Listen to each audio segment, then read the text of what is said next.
the Rant. Meet Christina and Eric, the experts in the fields of architectural design, pre-construction, construction management, fine cabinetry. The Rant, a podcast by One York Company. Clapped. Done. You got the clap. That's how we start every one of these. What's the shot that you get in the butt when you... Tetanus? Not tetanus. Tetanus doesn't solve fucking the clap. What's the other one? Oh, I don't fucking know. Whatever, you get a shot in the butt. I only know that from my first year of university. Okay. Okay, so... Medical efforts might have come a long way since then. It's not Might been not that be the long. same. You make it sound like I'm ancient. 2009, baby. Well, it's started in Fuck, when 2005. you say that, it makes you It does sound sound ancient. old, doesn't it? Okay, so episode 13. Welcome to the Rant. We have Steve or Stefanos Michelis and from Michelis Spray Foam. Steve, we've known each other for a very long time. We grew up in the same neighborhood. You're just that generation right ahead of me.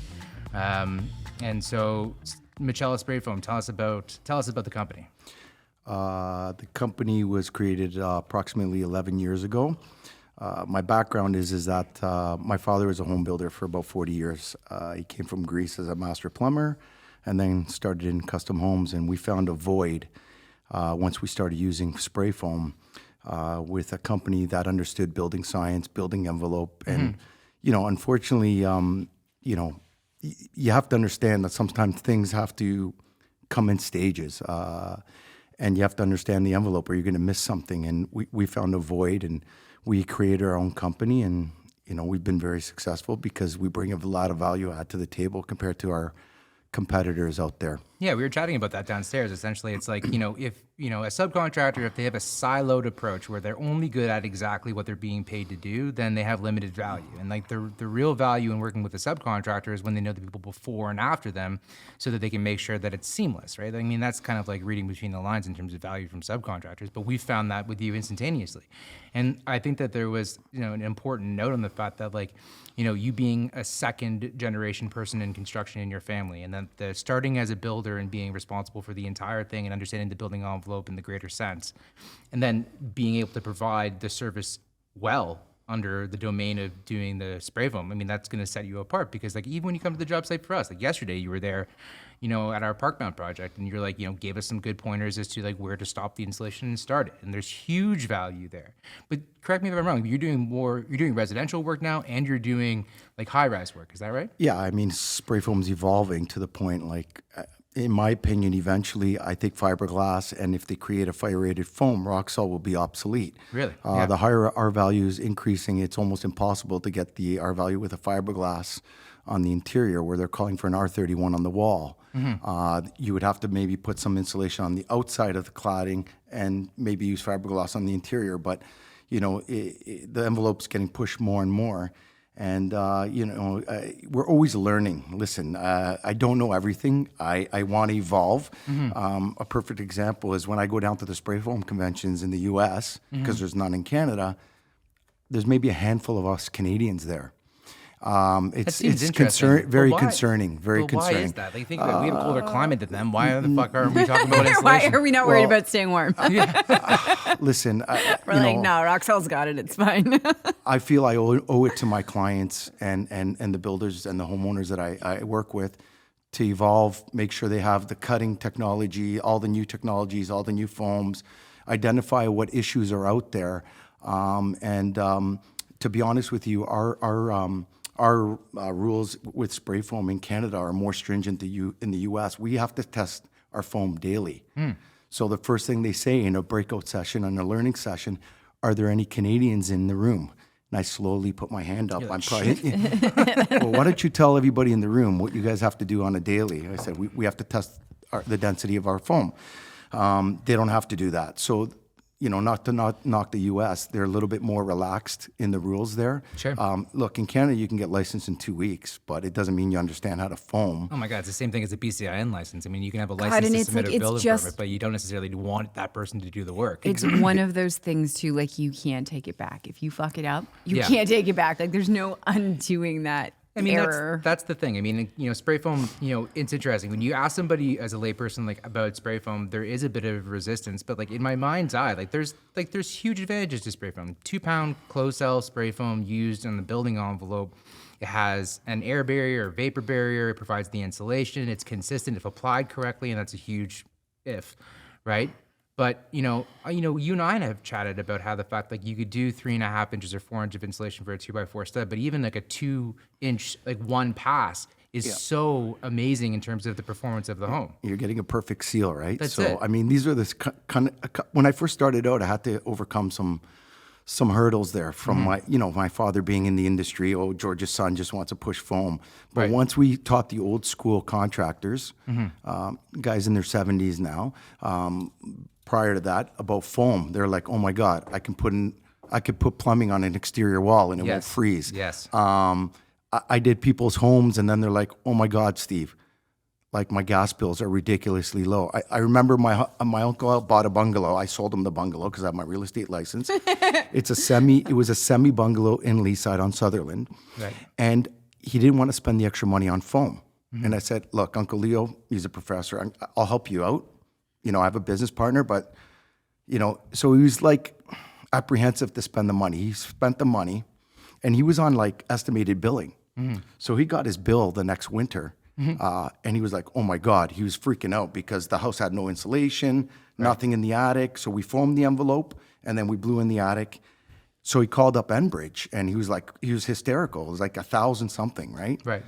And he's like, like what's going on? I just bought this house. We renovated it. She goes, hold on, sir. Can you just calm down? Just go out and read your gas meter. So he went back and read the gas meter and he owed like nothing. Right. And then he said to me, thanks a lot, Steve. Thanks. You like, it's the real deal. So, it takes a little bit of, you got to drink the water and then you realize like, Yeah. And you know what? I think that's really important for people on fixed income, like especially if you're a little bit older and whatever, and if you're looking to add insulation to a home and therefore provide more opportunity cost with your income. I mean, that's a huge way of doing it.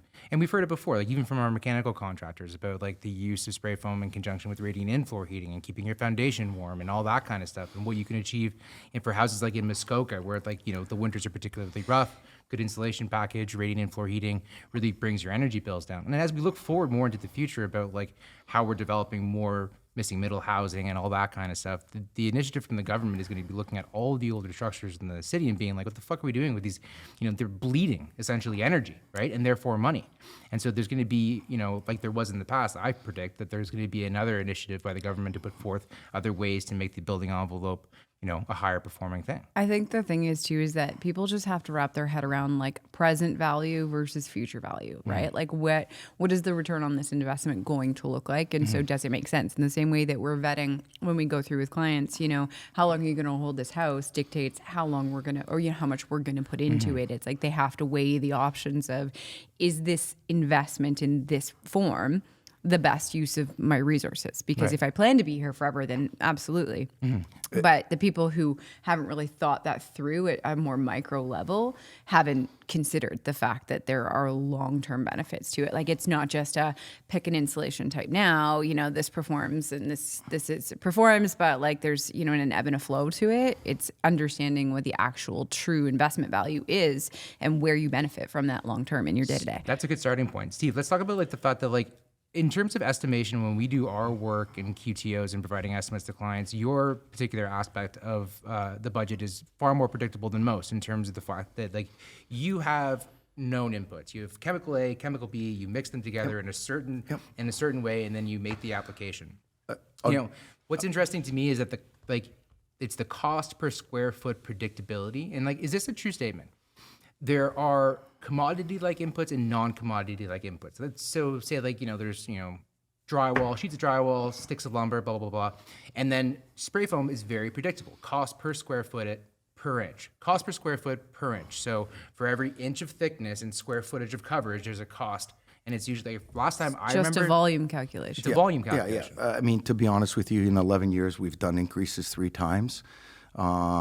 We held our prices during the pandemic. I mean, we had to put in our material costs, but I mean, not to get into numbers, but in 11 years, maybe my price per square foot doubled in 11 years. So when you divide that down, I mean, it's all relative, right? Yeah, it's not where some trades went Right. through the roof and whatnot, because being on the construction side of things and understanding it, everybody was in the pickle, including homeowners and whatnot. I mean, I did a 62-story building called MCD One in Mississauga. There's 6 towers going there, and I held my price, and I had priced it pre-pandemic. Well, I think that says more about your business acumen as like a business owner, and the fact that like, it's the same thing you see at coffee shops, right? Where like they hold the price. It's $3.50 for an espresso, and then all of a sudden it's $3.75, and you lose all the old guys because they're fucking assholes. But it's like you have to move the price up every once in a while, and it's nice. It's nice from us. From our perspective, like, because when we quote a job and say it's like 6 months later, and then we say to you, hey, Steve, it's the same price, it's very few and far between that you come back and say it's different, right? I don't like to see it. My homeowners don't like to see it. My old school contractors, like my dad, don't like to see it. Yeah. So, we let our service do the talking. Look, in my opinion, there's a difference between one contractor and another. So tell me that. What's the difference between a good spray foam contractor and a shitty spray foam contractor? Well, I mean, here's the thing, right? The convention's an example. The type of material, I believe there's a difference in material. I've tried 4 or 5 different materials. Can you talk to me about that? Like, I don't know enough about it. I know chemical A and chemical B, and that's it. People say 2-pound foam's 2-pound foam, but I don't believe it is, right? Currently, we're using Huntsman's product. They have 2 products. They're Demalock Heat Lock Soy. They're 2-pound, and they're 1/2-pound foam. In my opinion, it goes down a lot easier. There's less wear on my equipment. We can apply 8 inches in a day because the reaction temperature. So how it works is you have two chemicals, and they react at the gun with temperature. This takes a lower temperature to react. So you have to be careful because you could burn down a house if you apply too much. I remember you told me that. Like, so like, even from the last time we chatted, last time we were talking about this, I remember we were doing a project and we were spraying a roof, and it was like we wanted to do R31 or something like that, and you had said to do it in 2 passes. Maybe it was more than that. Yeah. But you said that like the exothermic reaction of mixing the chemicals and spraying it all at once could create a fire. Yeah. So what happens is that it charges from the middle and works its way out. There's also a myth. People think like it's combustible like fuel. No, it burns. It has the same flame spread as some of the fiberglass insulation out there. Okay, so I've seen it, so that's why I know. Meaning, we had a fire, and not because of the foam at my house. It was somebody left some rags, and there was spontaneous combustion, and the fire breached and caught the foam as well. So the foam charred, but it didn't spread. Right. Like you throwing fuel on a fire. So there's a misconception there. So if you look at the flame spread rates of foam, it's comparable to some of the fiberglass insulation. So that's one of the myths there. The problem is if you apply too much at one time. So some foams you need 120 degrees, 130 degrees. The foams that we use a lower temperature at like 110. I mean, right now I can look real time right now on my app and see that my sprayer on your site is at 100 degrees right now. So you on your app right there, you're looking at your phone, and essentially you're toggling through the different trucks that you have, and as they're operating, you're regulating the performance of those vehicles. And I don't like the sprayer can control it. I can control it. Basically, we have total control. Very important in foam because the issues with You're foam like a is nest for spray foam. Yeah, exactly. One's fire, right? Yeah. The other thing is you want a 1-to-1 ratio. Right. So my system's all cutting edge technology. If it goes off ratio, it shuts down. So that's a big difference between you and other subcontractors as well. I'm sure, like in the infrastructure, like how many guys do you think have an app like that on their? Not many. Not many, right? When I go to the convention, I open up my app and I have 13 machines on there. Like everybody's like the manufacturer, Graco has me as their golden boy. Right. We're testing one of their new guns. We're the only one in Canada testing it. There's 22 other guys in the U.S. testing it. So we've got a bond with a manufacturer, with a chemical company, and we're in it to win it. That's it. That's part of being a successful contractor. Also, it's like that legitimacy, like always pursuing to find like the best way to do something and provide to the client. But I think it's interesting. Like I really do think like you have an interesting background insofar as like you have the builder as a father, you are a real estate agent, now you're a business owner in the industry providing a subcontracted work for the spray foam, and it's like it's because all of those things that really separates your value than the rest, and it's like understanding all of the nuances and the risk. From a builder's perspective, that's a builder's job, right? It's assume risk. Like, here you go, you are the constructor. So you've worn that hat. And so I think that knowing the project from end to end, then creating the importance around the regulation of the materials is huge. You know what else, though? Having the context around the work and what comes before and what comes after and around like a build in its entirety is one facet of it. But having that context allows you to see, I think, more clearly where best efforts are put towards pushing forward, to taking it to that next level. Like, where is that effort the most valuable, right? In the same way that we define pre-construction and things like that, it's predicated on the fact that we know what's coming next, or, why am I doing this, or how much value does that bring to the equation, right? Because there's only so much that you can put forward in terms of resources. Yeah, and if I could touch on a couple things here, I'll give you an example. One year I went down to the Spray Foam Convention in California. And to be honest with you, I wanted to hear one guest speaker there in a breakout session. Because I had a couple people here in East York, we won't use names, that are trying to tell me that termites. Well, that's no fun. Oh yeah, the termites. Yeah, so and no offense, I had a couple construction nerds that would always try to pick my brain about termites, and the termites like the foam, and the termites eat the foam. So there was a specialist from the U.S. that deals with termites, and it's a big problem in some of the warmer states, right? Course, they have to basically, they have to cover the whole house and basically fumigate it to get rid of the termites.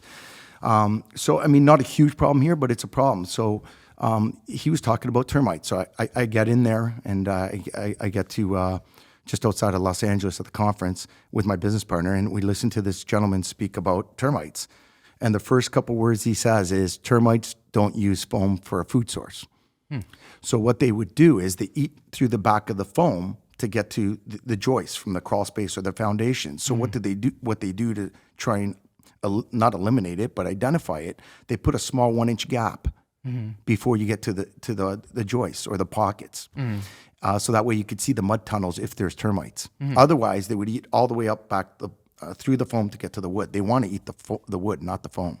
I see. Yeah, I think my takeaway in that whole perspective was that they don't want to eat the wood, but they would want to be in the foam for they're living in it. Is that the case? No, they basically eat through the foam to get to the wood. The wood is what they want to eat. All right, so it's just like the means to an end. Yeah. You're standing in between me and what I want. I will go right through you. Thank you. So that was one thing. I mean, the other thing is people saying. I mean, there was a CBC on Marketplace complaining about somebody's house with foam, and my answer to that is you didn't have the right contractor. The foam wasn't going 1-to-1 ratio, right? And it didn't cure. Yeah, that's the number one thing people say. That it's the smell of the foam. They say that it's a fishy smell to it. I'm like, but as if with anything though, if you put it together incorrectly and it has a negative outcome, it's not the fact that the product itself is wrong, is that its application was improper. You're right. Just like anything else, if you don't do your tile mortar properly, my shower leaks. I'm like, this is not waterproof. You fucking idiot. You paint exterior on or you plaster in a cold house, you're gonna cracks on your joints. So, there's risks to everything. Like there's nothing everything that could be done well, or it could be a really, really complete system, or really high level in terms of quality, can be fucked up. There's nothing that is not prone to human error. So yesterday we were on one of our job sites, and you were starting yesterday, and then you came in this morning, and you're like, I'm going to be done today. Let me tell you about the benefit of spray foam. It's done in 2 days. I mean, yes, there's 2 more days after that where it's off gassing and whatever you want to leave it alone. 24 hours. 24 hours, whatever. Right, but at the end of the 48 day, if you're the it's city like of Toronto. Yeah, you never know. We have, a 24 square foot, 4-story basement, main, second, third story house is going to be done in 2 days, and we're on to the next step. That's huge. If we were going to get some guys to do poly and bat, my God, with the cost of labor, poly pocket. Oh my God, yeah, you are the originator of the poly pocket. Poly in the pocket. Yeah, poly in the pocket. I mean, listen. Look, in construction, you have people that they're building for themselves, meaning they hire a contractor, they're going to stay there, foam's total benefit. But when you get into guys that want to cut costs, want to flip, not to knock subdivisions. With those people. Yeah, I don't like, I will, but at the bare minimum, you should foam the joist pockets of your home. Yes. Because there's, not to be rude, there's no way that bag's going to seal the pocket. No. I don't care how good you are. If you take a geothermal camera to a pocket, you're never going to get a perfect seal with poly and fiberglass. Get a FLIR and put it in at the wall, and you'll see. I mean, my cousin called me. Acoustic cock the shit out of that, but you're gonna miss no something. Chance. I mean, my cousin called me saying her basement of her new home was cold, so I went there with my geothermal camera, and they had a blanket, and then the fiberglass and the poly, and you look, you see the blue ring around the joist pocket, all the cold's coming in. There's no way you can get that seal.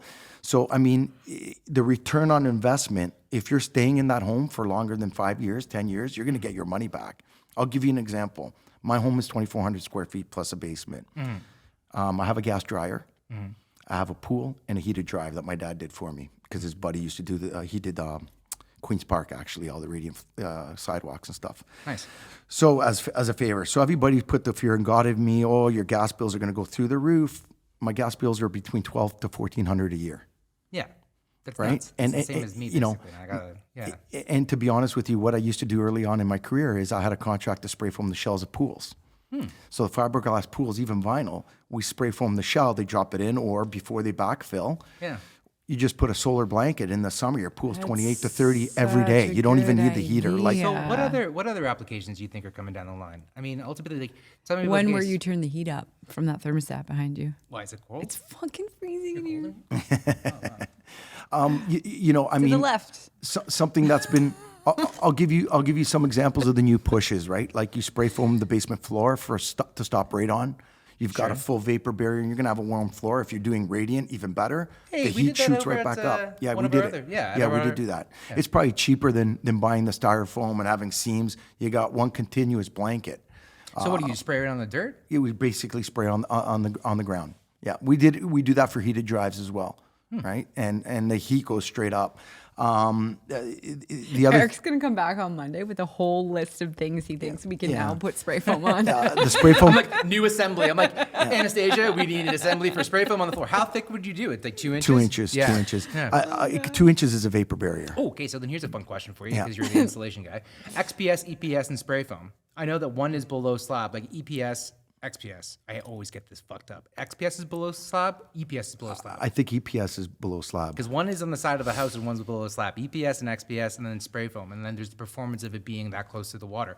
So say that you put it on a slab underneath a basement slab. Insulating a basement slab in general is a great way to make sure that your foundation stays warm because you have a lot of heat loss from the basement. So that's going to be something that's big, obviously. And then continuous insulation. Even on basement walls, when you're doing a new basement renovation, the building inspector wants you to have, continuous insulation behind the studs. Also a solve for that. Amazing. It's very important. I mean, if you scan Right. and the stud's right against the foundation, it wicks in the cold and the moisture. So would you XPS for your floors. XPS. EPS is slightly There more you go. permeable to I air learned and something. It's moisture. XPS. There you There we go. go. We already knew that. We're going to edit this so that we look really smart. We're like, oh, yeah, it's XPS. Yeah. So I mean, the other big push of the last convention in Daytona, and again, I'm going to Vegas at the end of February because We gotta start going to spray foam conferences. We're always going to learn, right? We've got to learn. Yes, You're never going too to- smart, going right? to learn. For all you Audible people, I'm doing air quotes, learn here in Vegas. yeah. There's Your lots of learning Audible- going your on. Audible listeners. Audible. Shut up. So one of the big pushes with the building science guys and a lot of the breakout sessions were about the spray foaming the underside of the roof. Right. So what they found in a study with the hurricanes in Florida, the houses that were spray foamed Stayed together. on the underside of the roof, the roof wasn't flying off because it makes it more. It gives it more structure, more rigidity. rigidity, Yeah, no shit. and You it ever- ties it to the top of the wall.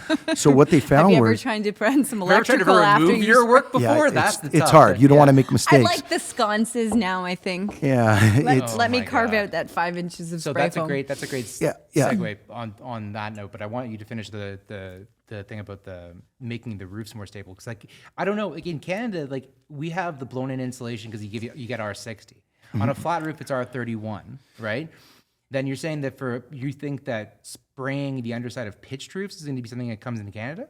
Well, I think it should be because think about it. In the attic, you're bringing the cold zone into your home, right? Now the cold zone and the hot zone's on the other side of the substrate. The argument out there is that, oh, well. The ice damming, right? No, not ice damming because you're not getting ice damming because there's no heat loss, right? There's no heat loss, so you're not getting ice damming. It's not melting. The thing is, people try and say, and I believe that's a myth, that the shingles don't last as long. Well, I don't know about you guys, but what shingles lasting more than 20 years here in Canada? Yeah, It's pretty rare. No, I'll give you that. You know, 'Cause so- that's the argument that I've been kind of like, as a placeholder here. It's like it's better. Someone used the term a hot roof. Like as soon as you spray from the underside of a shingled roof, it becomes so that it's a hot roof or something like that. And I'm like, Yeah, but here's the question: like, if you can There's a do it trade-off for a everywhere. fucking flat roof, what's the difference if you do There it you for a go. pitched roof? Like, why? What is the difference? Because Well, you've one's got the torch slope. down, one shingle. Everybody has you it. wanna Yeah, get into okay, that. but you still have to repair and replace torch down roofs. Like, it's not like they don't wear out. And the concept, sorry, of also having insulation on the exterior is already something that we already do because then you already have insulation on roofs on the exterior. right? Like you do the torch down, then you do the insulation, and then you fill it out on the interior, which makes sense. We had this argument also about the building code saying that you require continuous insulation on the sides, like on the envelope, like the elevations of the building, fuck it but in on your the roof. And I'm like, that doesn't make any fucking sense. Like if you're gonna put insulation and say that it's like your chain is only as strong as your weakest link, you might as well make it all over the place. There's a lot of ambiguity when it comes to foam because a lot of, not to knock the inspectors out there, you're holding a lot of people's hands, even builders, which was great because I'm educating them, and that's why I go to the shows and I want to know. I mean, the big push with Peter Huntsman, the owner, and Huntsman, the chemical we use is publicly traded. Right. That's why you use them. They're a multinational corporation. And the reason is if you have a foam failure, you want a reputable company, engineers and all that around you. With the smaller companies, we found that lacked, right? I mean, if you're getting something offshore, I mean, is somebody from Asia going to warrant this? I don't know. Like, Yeah, you don't have the resources for the support. Yeah, when and you there's a need huge it, amount of right? risk just in there. I mean, we just said how Risk difficult it is aversion. to remove it. I mean, whoever makes whoever can put fucking something that'll collapse the 2-pound spray foam into a spray bottle instead of having to carve it out, it's going to be make $1 million. yeah, but I mean, that's there's always room to learn, and the big push was on the underside of the roof at the last convention, and that basically the studies came back saying that the shingles flew off the roofs of these houses, and the damage was minimal because they put buckets for water that was dripping through the house.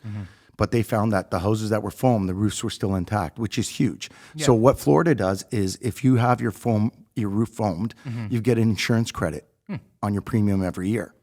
It's like winter tires here. Yeah, exactly. Exactly, right? Basically, yeah. So, I mean, because insurance is a huge number in the U.S., so for homeowners. So, we're always looking to learn, and we like using the newest and greatest in technology in terms of chemical. And Peter Huntsman's goal was within 3 years to have a fire-rated foam. I mean, if he gets that fire-rated foam, it's game over. Yeah, fucking, it's going to change everything. It's game over. I mean, Roxol, all these guys, I don't know what they're going to do because, by 2025, every high-rise building will have to be foamed. It's interesting because even from my perspective on looking at a business model, like if you're installing BAT, you're relying on the fact that you have the labor that's installing and then installing the vapor barrier, which seems very like, A, then B, then C. It's like, you have to do it in that order, and there's a huge amount of risk in terms of like taping around all of the duplex receptacles and like doing all that. Right? With the spray foam, it's just one single application. So it sounds like to me in the marketplace that like the reasons why you would not do it are diminishing. It seems like there's just every more reason to pursue it. There's less and less logic around the choosing not to do it. But in saying that, I know that like this is gonna get reposted, and we're gonna have some dudes. They're gonna be like Roxol everywhere, and then there's gonna be like you're just trapping moisture and all that Some kinds of troll. shit. Let's that's just qualify the like, conversation. Don't spray the brick. Yeah, it's like you do it where it makes sense. If you use the product appropriately, it's going to perform well. When people start asking you to do things it was never designed to do and performs poorly, well, that's a different saying. That's a different topic, right? Yeah. And so it's like, I really do appreciate all of the controls you put into place and like in that level of detail because you're accountable for its installation, working with a company that has the oversight and has the ability to step in if there is an issue. Like that's huge. And like from a builder perspective, once again, you get that accountability and that liability is there. And that's the risk. Every time you look for somebody else who's got it like 10 cents less per square foot per inch, well, what's the trade-off?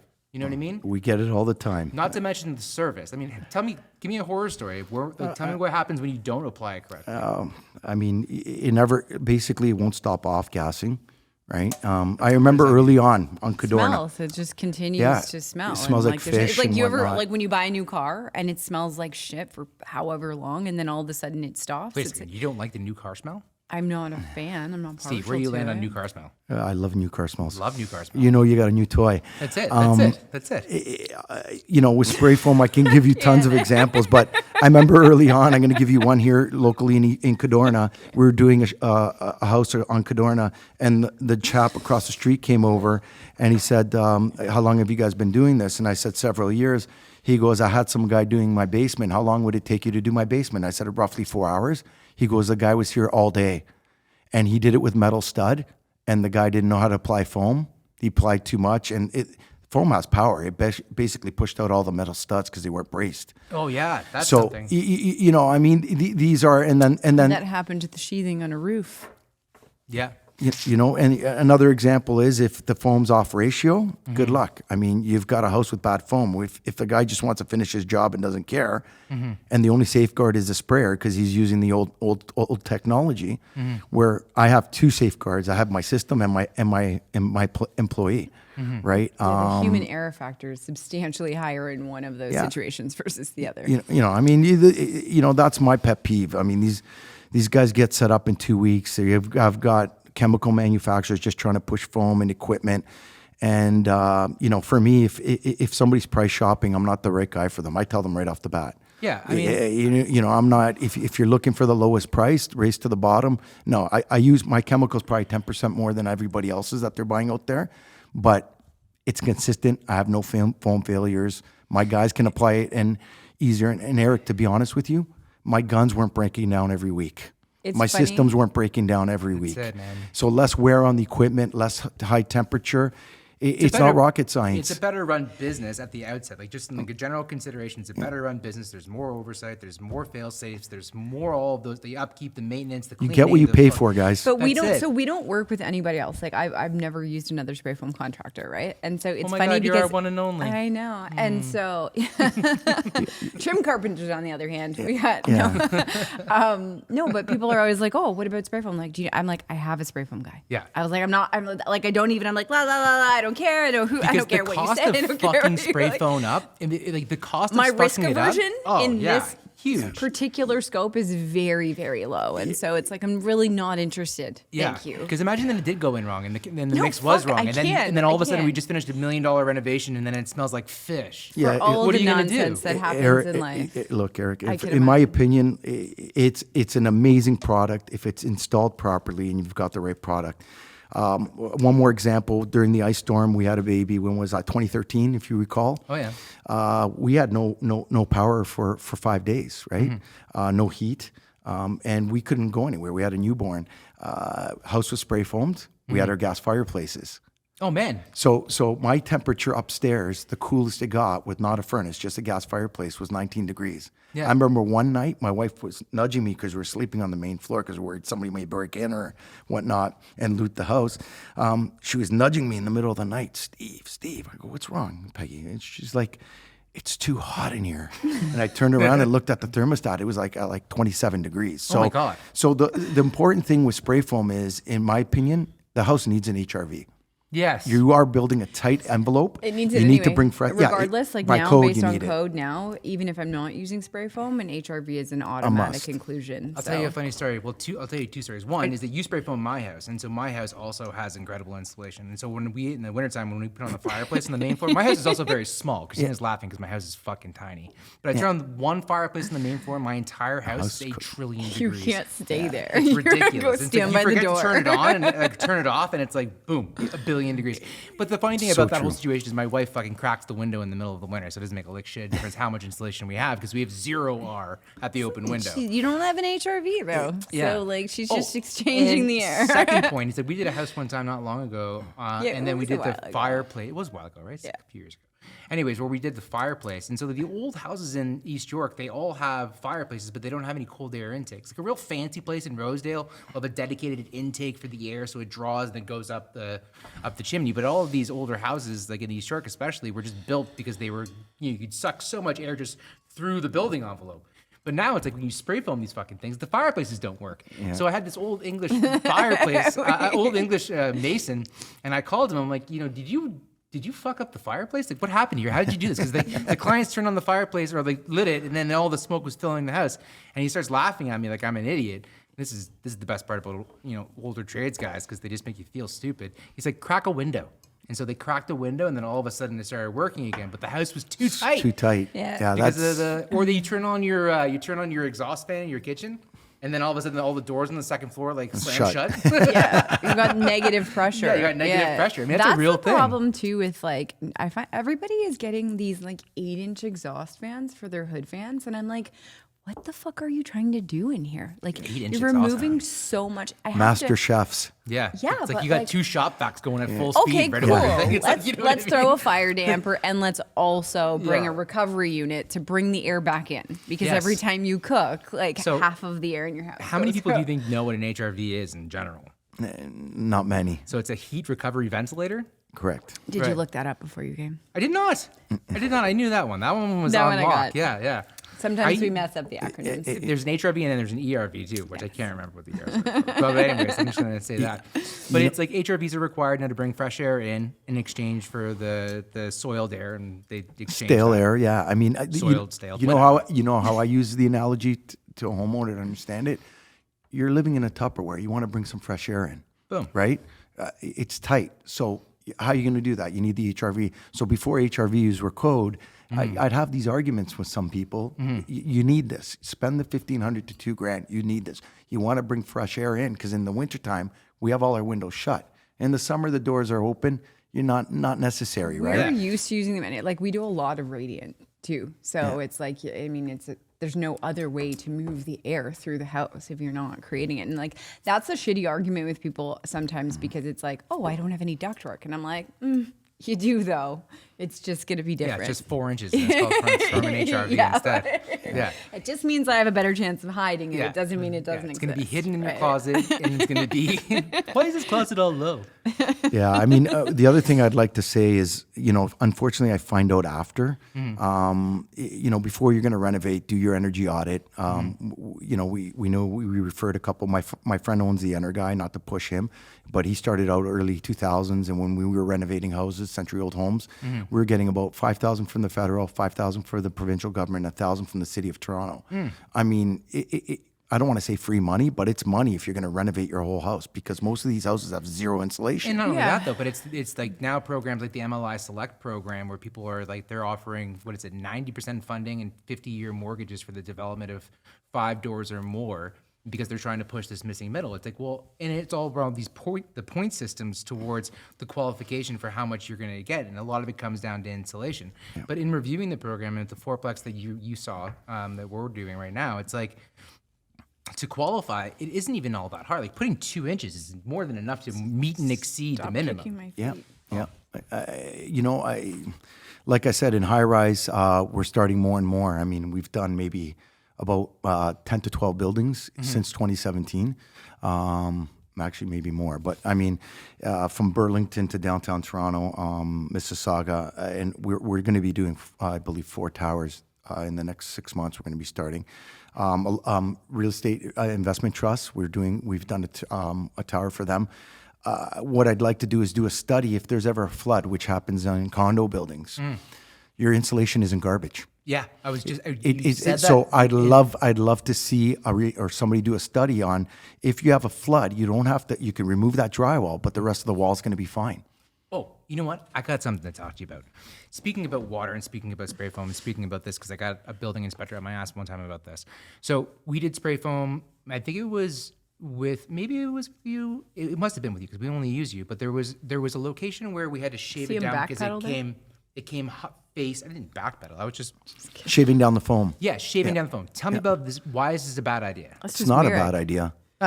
I remember. It's not a bad idea, but every inspector has their own little twist. You know who it was? It was Mirik. You know Mirik. Yeah. I mean, everybody. He's the one who gave me shit. And he said, "You're ruining the spray foam by cutting it." Compromising the barrier. No. Because I'm like, it's closed. The edge of the foam, it's a closed cell throughout. Yes. It's not like you're shaving the edge of the foam and it's not still closed cell. And that was my argument with him. I'm like, but every minute, it's closed in its nature. If you cut it off, it still exists, and it's still that impermeable and labor. the piece beside it is closed entirely. Yeah. It's like if you cut styrofoam and you see all those. You know what little pisses balls. me off is it's like in those moments where it's like I'm not the subcontractor, right? But I'm the builder, and then I got a building inspector who presents that information to me, and I'm like, yeah, you're wrong. Like, that's just bad logic. And then it's like I have to defend it. And then I'm like, in the moment, you have to choose, do I pick a fight? There's no consistency. Or do I just say, you know what, you're probably right, and I just will... Because it's not in the code, Eric. There's no consistency.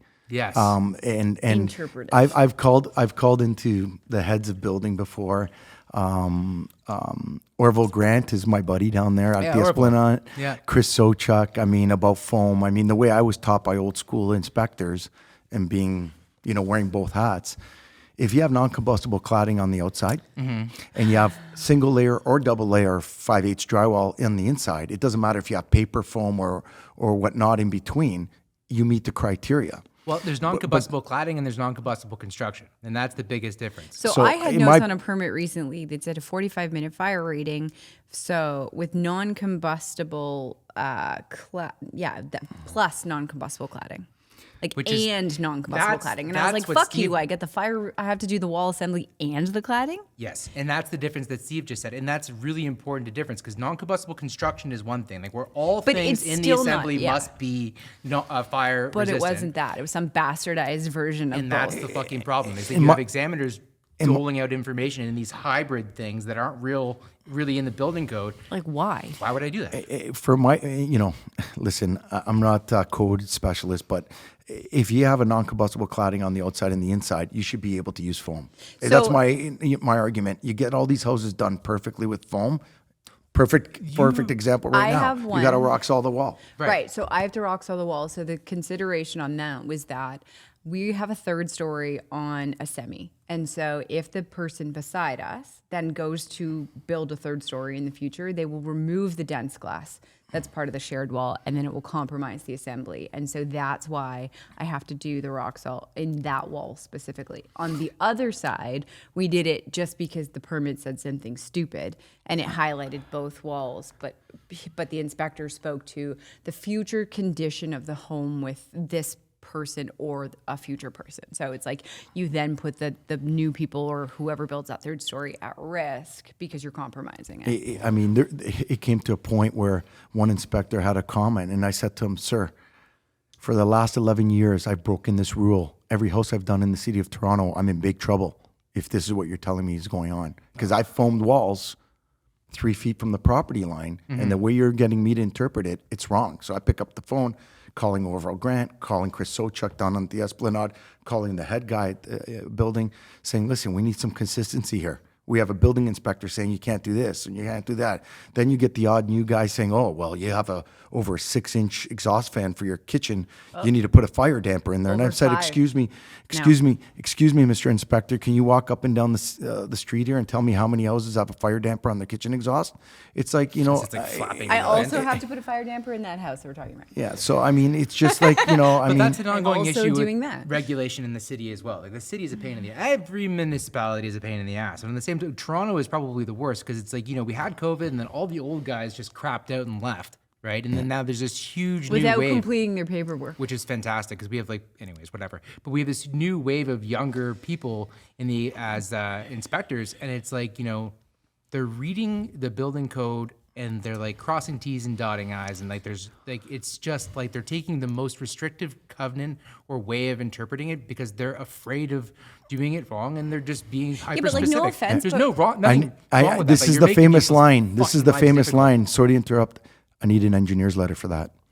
You know I what, need an though? engineer's letter for that. Like, so- Almost every project, you have to have an engineer on retainer just to write letters here's because they the won't thing. make a call. Here's the thing, though, course. like from a building perspective, like building inspector side, and like I very rarely come to their defense, but for $80,000 a year, do you think that I'm going to put my fucking life on the line to risk somebody else's because a contractor cut a corner, whatever? Like, I don't owe you any favors. And so like, I'm not going to take the liability of it. So if you want to go ahead with it, that's okay. I'm good. But I want somebody who is in a position to take that risk to say it's okay. But here's the thing: when you get a veteran building inspector, Yes. Yeah.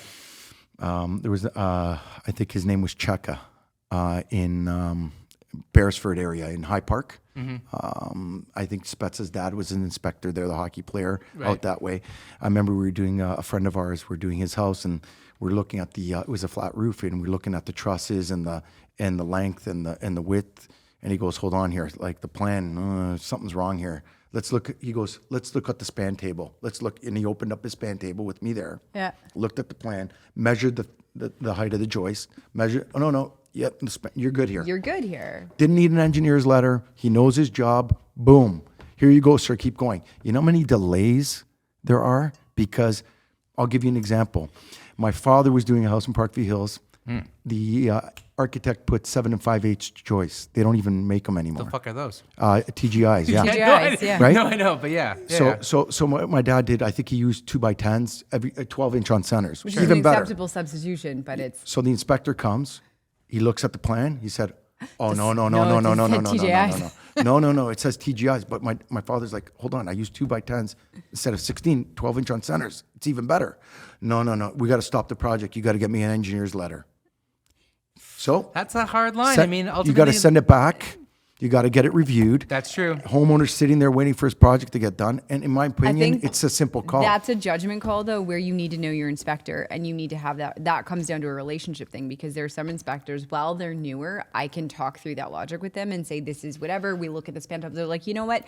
I'm comfortable with that. Like, I'm good and they'll move on. Yeah, but the thing is, it's like that's happening less and less and less these days. And it's like, it's more cover your ass. And like, I'll tell you something, it's like, it's the entire exchange of old guard and new guard. It's, I think you're this weird hybrid, unfortunately, because it's like I like to bridge between you're the bridge generations. between the OG, like the real OG handshake. It's going to be this much. Let's figure it out together. And like us, where it's like explicit every detail. This penny, this is when it's going to happen. I'm going to need a red line for that. I'm going to need a red line for that because like we live in the world where it's like, okay, get the engineer sign off on it. Get the engineer sign off. So much on it. easier, man. Like just have a guy on call and this is it. Come look at it, write a letter. I mean, during the strikes, you'd have an engineer looking at everything. Otherwise, when the building inspectors are on strike or during COVID, good luck. But You couldn't get anything done. You can only get around that, like the lack of confidence in their decision making if it deviates from the permitted plans with experience, right? Right. So like those guys eventually will get to the point where they've got enough experience and enough context on site to be able to say that. But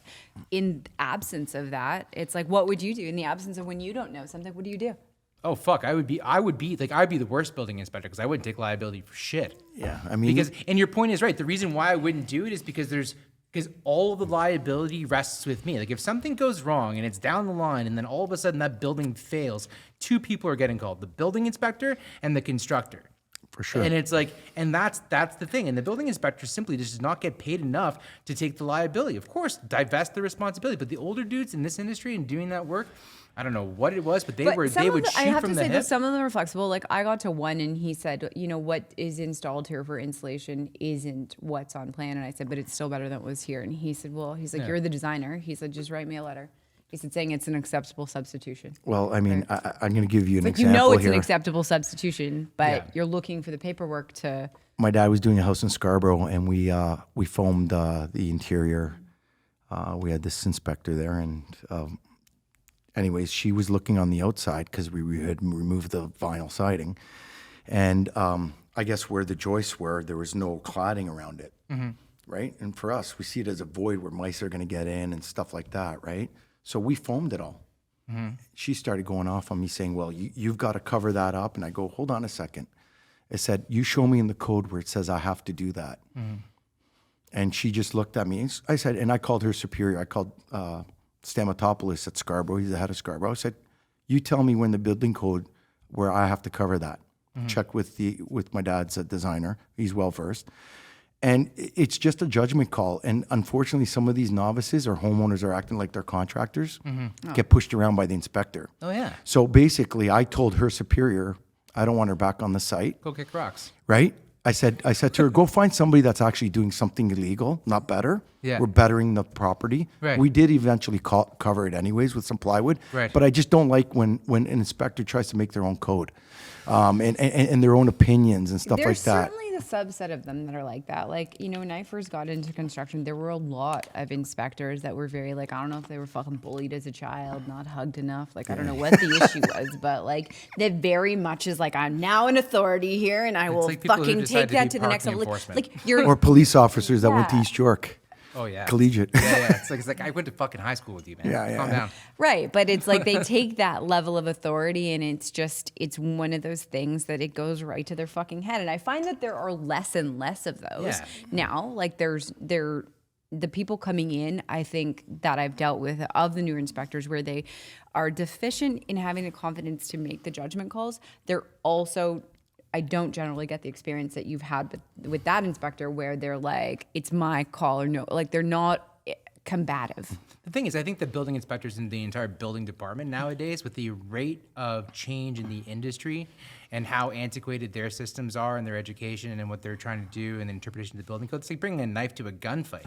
It's like, no offense, but like, what we do on a day-to-day basis, and like, if you're putting me up against somebody who is like, just finished their BCIN and whatever, and now they're a new inspector, me versus you in an argument about building science. Yes, I mean, you are the inspector, but at the end of the day, we have out-experienced you by fucking tenfold. Yeah, I mean, but I don't play it off that way. We're respectful to a point, but I mean. But Steve's like, I will also throw down with you. Well, if I have to, right? I'm going to say what I have to say. Like, I mean, listen, I'm respectful till you make me angry. But they've got to be that way. They've got to be tough because there's a Yes. lot of fly-by nights. I mean, I could tell you stories. I have homeowners calling me crying. Yeah. Crying because they had Yeah. fights with their inspectors. They've taken all their money, and they need the report, the spray foam report, to close their permit. Yeah.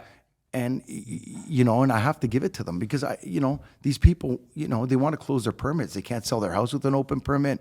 And you hear all these stories, and let me tell you, there is some bad contractors, there's some bad clients as well. But you really, you got to get out there and see what's going on and speak to the last 4 people or 4 clients that you did work for. There's nothing better than a verbal referral. And that's how we work. I mean, we didn't have money to advertise. We had these little smart cars and these pink trucks. Do you have a website? We do. We're just updating it now. But it doesn't show the content enough. No, because they call us a secret society, right? Like you can't, even when it came to building, these guys don't have a site. Like if you want to find them, it's like a secret society. not You see their pink legitimate little cars rolling around. You're like, get the pink mini, get it. Yeah. It's Follow like, it. I see you guys everywhere. Like Follow people would it. call us, what do you guys do? We spray foam. Oh, okay. But I mean, I was just curious. I followed the car for 3 blocks. It didn't give me anything. and that's why I always tell my people, my employees on the road is be courteous. Don't be a prick on the be a road. prick.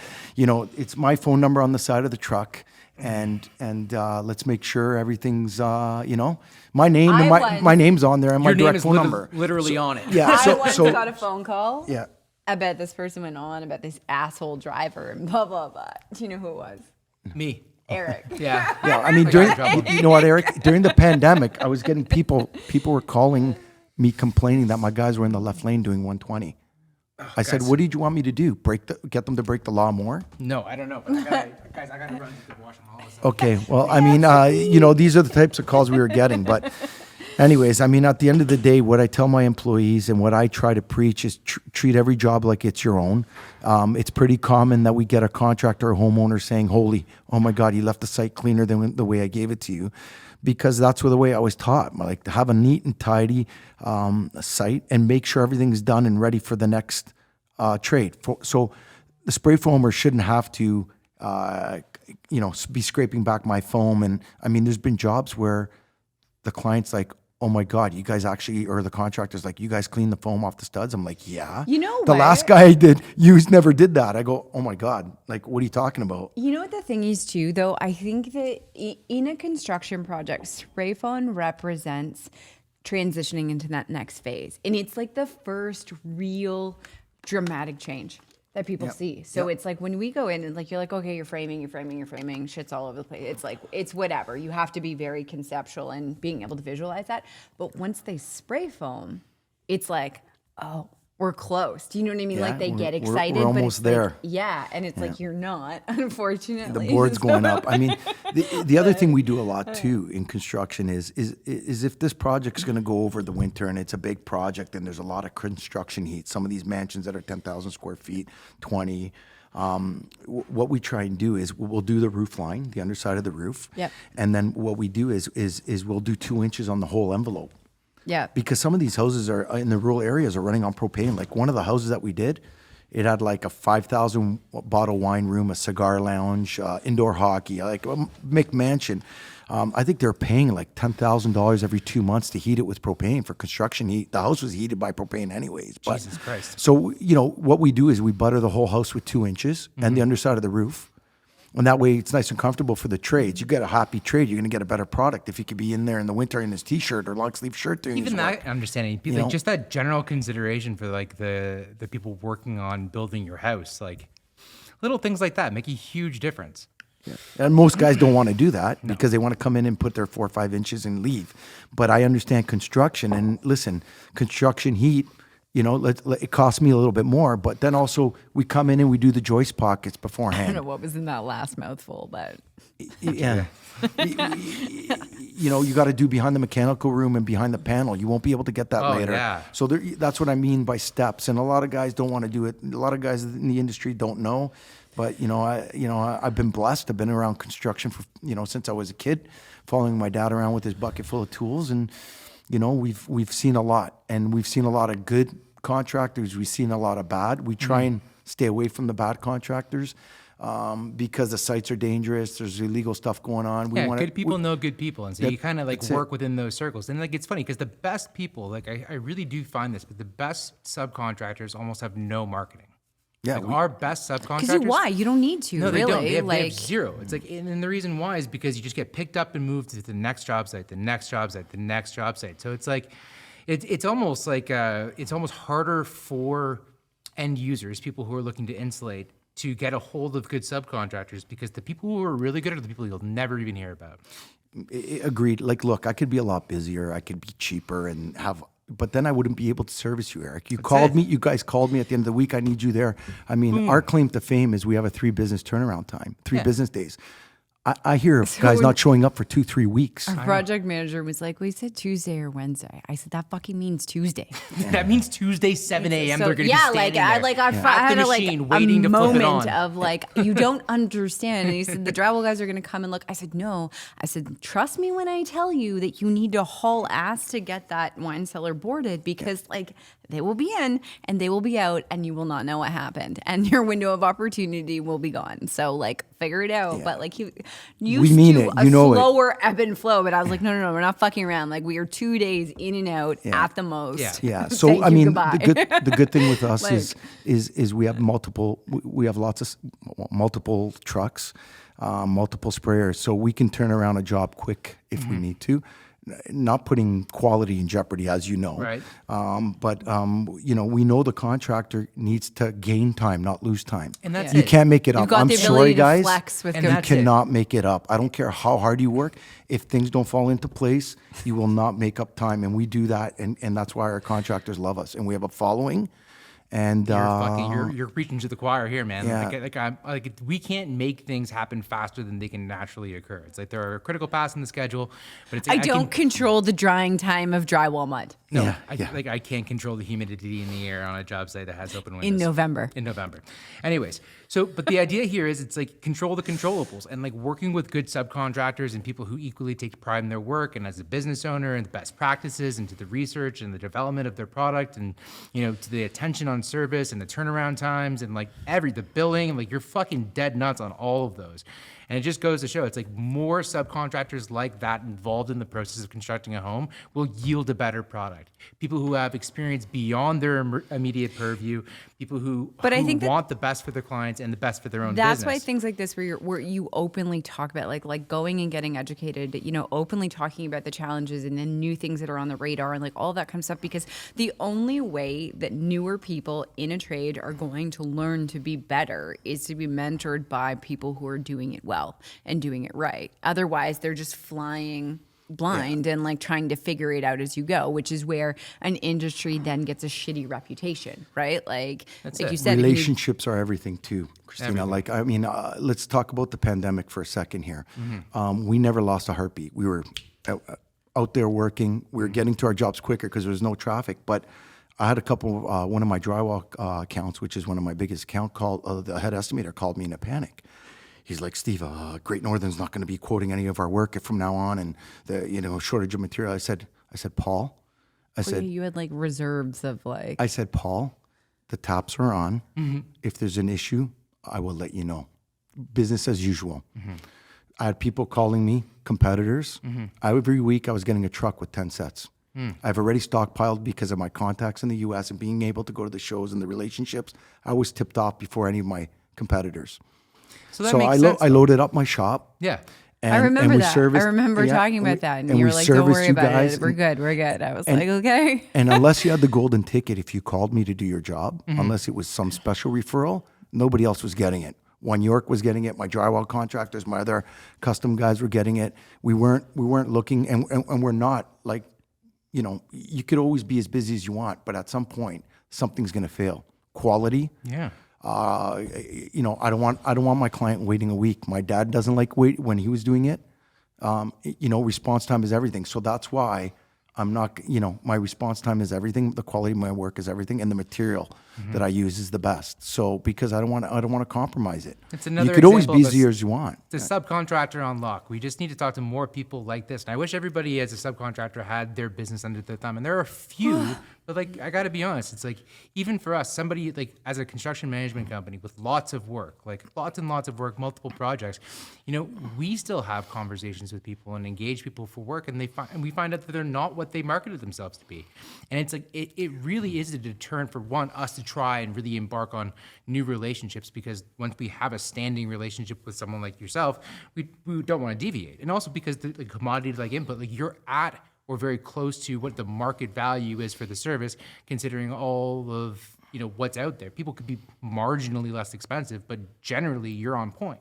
Well, and the other thing is that you don't have to look over your shoulder, right? No, you got but somebody. like, what's the opportunity cost though? Like the opportunity cost of me trying somebody new just for the sake of trying somebody new means I could get fucked pretty hard on something I can't take back. Right. So especially it's on like, this. you know, not worth it to me. Thank you, but no. I mean, I think as a project manager, as a contractor, wearing those boots, right?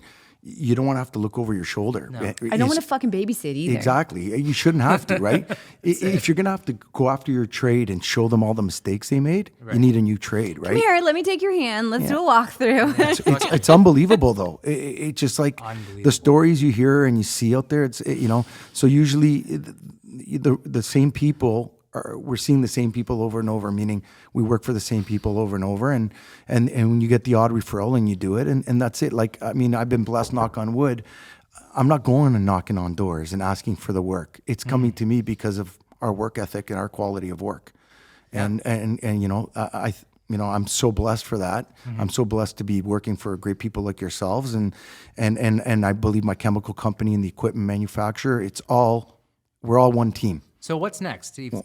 Wrap up this podcast. Tell me what's next for Michelis. Well, I mean, for like, you know, I'm going down to the show. There's some new equipment. We're going to find out if there's a fire-rated foam. We're going to do the breakout sessions, learn anything that's coming. I mean, you know, it puts a smile on my face, to be honest with you, Eric, when I go to a breakout session and they're saying things and I'm already doing it, right? Nice, yeah. And basically, I'm not looking to become the Goliath out there. I'm just looking to make sure I'm servicing my clients. So, you know, that's my sex tape. You know, you got one. You finally got one in 1 hour and 3 minutes. It's really hard to do that. Oh you my know? God! Name my sex tape. So you know, I mean, you know, we appreciate it, and we're going to work together, make sure everything's right, and we don't want that callback. That's it. We want to be there in 3 business days, get your job done, and move on to the next. It's my parking. Oh my gosh. Oh my gosh. They're out there giving tickets. Oh my gosh. They're out there giving tickets. No, Josie gives me no shortage of hell if I get a parking ticket, because it's like, so I've set reminders, and every 3 hours I set a reminder, and that was it. Well, thank you for interrupting on that. But Steve, thank you very much for thanks coming for in. I having really me today. appreciate having you in. And honestly, we're going to have you back, and I'll see you on site. Yeah, for sure. Yeah, in the new year when I get back from the show, I'll bring you back some And I goodies, need the meaning what's daily new. work Yes. records and the label and the things. Yeah, inspection. you'll have those for Thursday. I got an inspection Friday. Yeah, Friday's inspection should be good. All right, sir. Yeah. Thank you so much. Thank you. Have a great day. Bye-bye.